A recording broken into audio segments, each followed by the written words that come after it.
ಎಲ್ರಿಗೂ ನಮಸ್ತೆ. Buddha and his 84th problem. ಏನಪ್ಪಾ ಇದು? It's a parable often attributed to Buddha. ಏನಿದು ಬುದ್ಧನ 84ನೇ ಸಮಸ್ಯೆ ಅಂತ ಅಂದ್ರೆ, ಬನ್ನಿ ತಿಳ್ಕೊಳ್ಳೋಣ ಒಂದು ಪುಟ್ಟ ಕಥೆಯಿಂದ. ಒಂದೂರಲ್ಲಿ ಒಬ್ಬ ರೈತ ಇರ್ತಾನೆ. ಈ ರೈತ ಮೈ ತುಂಬಾ ಸಮಸ್ಯೆಗಳು, ಬರೀ ಪ್ರಾಬ್ಲಮ್. ಅವನಿಗೆ ಬೇಜಾರಾಗ್ಬಿಟ್ಟಿರತ್ತೆ. ಒಂದಿನ ಅವನೇನ್ ಅನ್ಕೋತಾನೆ, ಹೋಗಿ ಬುದ್ಧನ ಭೇಟಿ ಆಗೋಣ ಅಂತ ಹೇಳ್ಬಿಟ್ಟು ಬುದ್ಧನ ಭೇಟಿಯಾಗಕ್ ಬರ್ತಾನೆ. ಸೊ ಗೌತಮ ಬುದ್ಧನಿಗಿಂತ ಗುರು ಬೇಕೆ? ಸೊ ಬುದ್ಧನ ಹತ್ರ ಹೋಗೋಣ, ಅಂತ ದೊಡ್ಡ ಗುರುಗಳು. ಸೊ ನನ್ನ ಪ್ರಾಬ್ಲಮ್ಸ್ಗೆ ಸೊಲ್ಯೂಷನ್ ಸಿಗುತ್ತೆ, ಪರಿಹಾರ ಸಿಕ್ಕುತ್ತೆ, ಹೋಗೋಣ ಅಂತ ಹೇಳ್ಬಿಟ್ಟು ಡಿಸೈಡ್ ಮಾಡ್ಕೊಂಡು ಬರ್ತಾನೆ. ಬುದ್ಧನ ಹತ್ರ ಬಂದ್ಬಿಟ್ಟು ಕೂತ್ಕೊಂಡು ಅವ್ನ ಎಲ್ಲಾ ಸಮಸ್ಯೆಗಳನ್ನ ಹೇಳಕ್ ಸ್ಟಾರ್ಟ್ ಮಾಡ್ತಾನೆ. ಗುರುಗಳೇ ನೋಡಿ, ನಾನು ರೈತ. ಸೊ ವ್ಯವಸಾಯ ಮಾಡ್ತೀನಿ. ಮಳೆ ಇಲ್ಲ ಅಂದ್ರೆ ಬೆಳೆ ಇರಲ್ಲ, ಇಲ್ಲ ಕೀಟ ಬಿದ್ರೆ ಬೆಳೆ ಇರಲ್ಲ. ನಾನ್ ಎಕ್ಸ್ಪೆಕ್ಟ್ ಮಾಡ್ದಂಗೆ, ನಾನ್ ಅನ್ಕೊಂಡಂಗೆ ಬೆಳೆ ಬರಲ್ಲ. ಅದ್ರಲ್ಲೂ ನಂಗೆ ನಷ್ಟ ಆಗ್ತಾ ಇದೆ.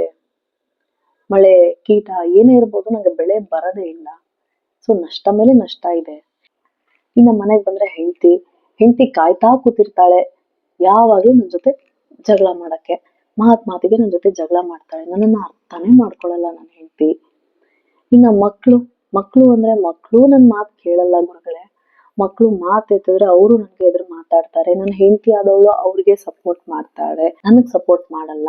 ಮನೆಯಲ್ಲೂ ನನ್ಗೆ ಹಿಂಗೆ ಸಮಸ್ಯೆ ಮೇಲೆ ಸಮಸ್ಯೆ ಇದೆ. ಇನ್ನ ಸುಮಾರು ಜನರಿಗೆ ನಾನು ಹಣ ಎಲ್ಲ ಕೊಟ್ಟಿದ್ದೀನಿ ಸಾಲ ಅಂತ.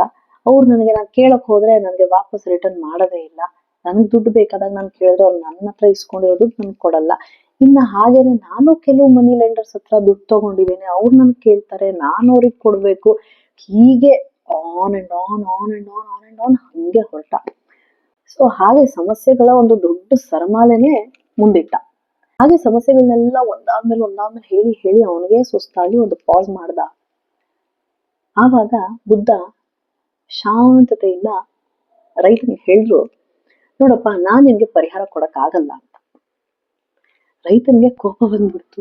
ಅಲ್ಲ ಗುರುಗಳೇ, ಇಷ್ಟೊತ್ತು ನಾನು ಮುಂದೆ ಎಲ್ಲಾ ನನ್ನ ಸಮಸ್ಯೆಗಳನ್ನ ಬಿಚ್ಚಿಟ್ಟೆ, ಇಷ್ಟು ಸಮಸ್ಯೆಗಳಿದೆ ನನ್ಗೆ, ನೀವು ಪರಿಹಾರ ಇಲ್ಲ ಅಂದ್ರೆ ಹೇಗೆ? ನೀವು ತಿಳಿದವರು, ಇಷ್ಟು ದೊಡ್ಡ ಬುದ್ಧ, ನೀವು ಇಷ್ಟು ದೊಡ್ಡ ಗುರುಗಳು, ನೀವು ಕೂತಿರೋ ಸ್ಥಾನಕ್ಕಾದ್ರೂ ನೀವು ನ್ಯಾಯ ಕೊಡ್ಬೇಕಲ್ವಾ? ನನ್ಗೆ ನನ್ನ ಸಮಸ್ಯೆಗೆ ಪರಿಹಾರ ಹೇಳಿ ಅಂತ ಕೇಳಕ್ ಸ್ಟಾರ್ಟ್ ಮಾಡ್ದ.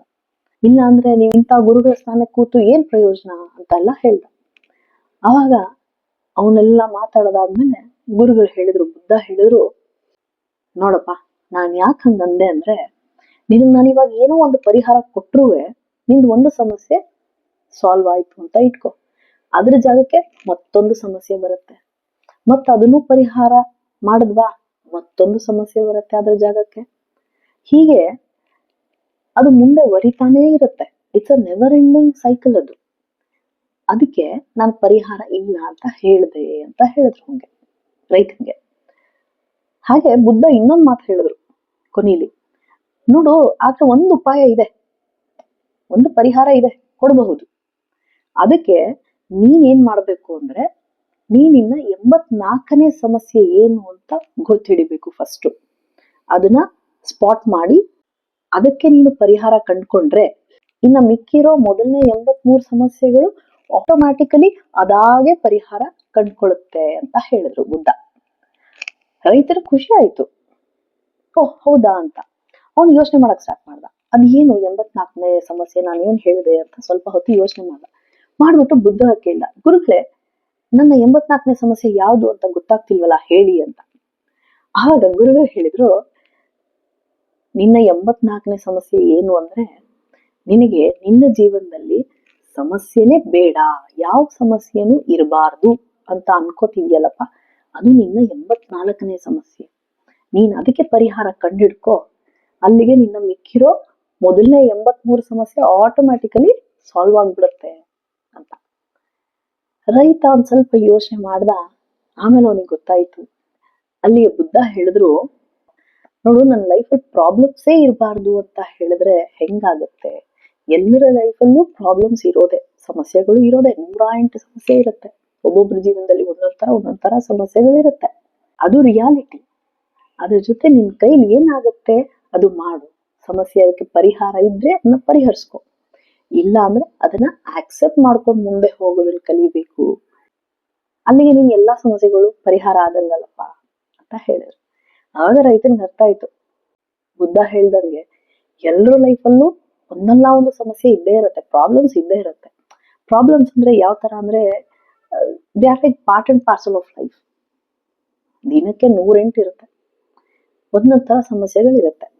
ಆ ಎಲ್ಲವಕ್ಕೂ ಒಂದು ಸೊಲ್ಯೂಷನ್ ಏನು ಅಂದ್ರೆ, ಚಾಲೆಂಜಿಂಗ್ ಸಿಚುವೇಶನ್ಸ್ ಇರ್ಬೋದು, ಟಫ್ ಸಿಚುವೇಶನ್ಸ್ ಇರ್ಬೋದು, ಎಂಥದೇ ಪ್ರಾಬ್ಲಮ್ ಇರಲಿ, ಇದು ನನ್ನ ಕೈಯಿಂದ ಸಾಲ್ವ್ ಮಾಡಕ್ ಆಗುತ್ತಾ, ಇದ್ರ ಪರಿಹಾರ, ಇದ್ರ ಸೊಲ್ಯೂಷನ್ ನನ್ನ ಕೈಯಲ್ಲಿ ಇದೆಯಾ, ನನ್ನ ಕಂಟ್ರೋಲ್ ಅಲ್ಲಿ ಇದೆಯಾ?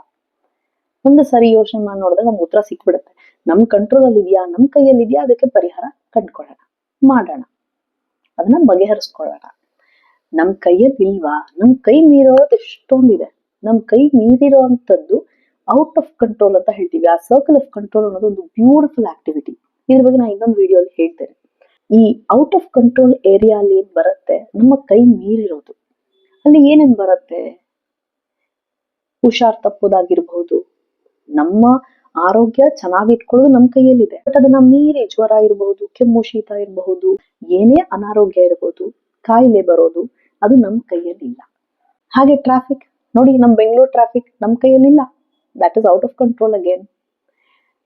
ವೆದರ್, ಮಳೆ, ಚಳಿ, ಬಿಸಿಲು ನಮ್ಮ ಕೈಯಲ್ಲಿದೆಯಾ? ಇಲ್ಲ. ಹಾಗೇನೆ ಬೇರೆಯವರ ನಡವಳಿಕೆ, ಬೇರೆಯವರ ಒಂದು ಆಕ್ಷನ್ಸ್, ಬೇರೆಯವರು ಮಾಡೋ ಕೆಲಸಗಳು, ಬೇರೆಯವರು ಮಾಡುವಂತ ಯೋಚನೆ, ಬೇರೆಯವರು ನನ್ನ ಬಗ್ಗೆ ಏನ್ ಯೋಚನೆ ಮಾಡ್ತಿದ್ದಾರೆ, ಅದು ಯಾವುದು ನನ್ನ ಕೈಯಲ್ಲಿಲ್ಲ. ಸೊ ನನ್ನ ಕೈ ಮೀರಿರೋದು ಇಸ್ ಔಟ್ ಆಫ್ ಕಂಟ್ರೋಲ್. ಆ ತರದ ಸಮಸ್ಯೆಗಳು 108 ಇರುತ್ತೆ. ಸೊ ನಮ್ಮ ಕೈಯಲ್ಲಿರೋದನ್ನ ಪರಿಹರಿಸ್ಕೊಳ್ಳೋಣ. ನಮ್ಮ ಕೈ ಮೀರಿರೋದು, ನಮ್ಮ ಔಟ್ ಆಫ್ ಕಂಟ್ರೋಲ್, ನಮ್ಮ ರೀಚ್ ಇಂದ ಆಚೆ ಇರೋಂಥ ಪ್ರಾಬ್ಲಮ್ಸ್ ಅನ್ನ, ಆ ವಾಸ್ತವ ಏನಿರುತ್ತೆ, ಆ ರಿಯಾಲಿಟಿನ ಆಕ್ಸೆಪ್ಟ್ ಮಾಡಿ ಮುಂದೆ ಹೋಗೋದೇ ಜೀವನ.